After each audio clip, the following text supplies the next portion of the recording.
Pakatipe usiku kwa kanzwi ikainzwi mwenga ya budai mumutambire basikana ngumi bakasimuka nekukurumidza asi vamwe vakanga vasina kugadzirira vakanga vane mwenje mumaoko avo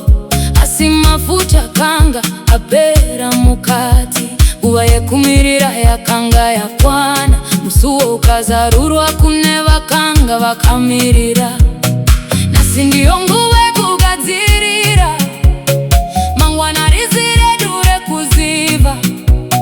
ngatichengete kutenda mumoyo Jesu anouya pasina kuzivisa mafuta mumwenje ngarambe aripo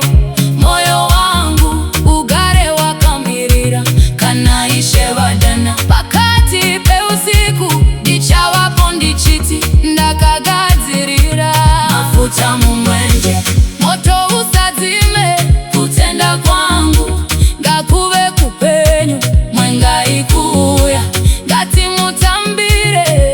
musuwo usati wavarwa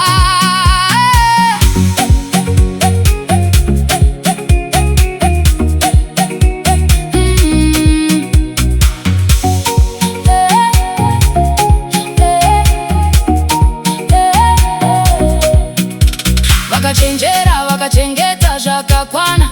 vakanga vakagadzirira rwendo rurefu mapenzi vakamanya vachitsvaga mafuta asi nguva yakanga yapfuura zvinhu zvenyika zvinopera nekukurumidza asi shoko raMwari rinogara ngatirambe takamuka mumweya takamirira kudzoka kwa Jesu. Handidi kusiwa kunze,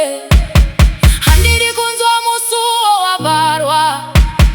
ndinoda kunzwa izwi richiti pinda mwanangu wakatendeka mafuta mumwenje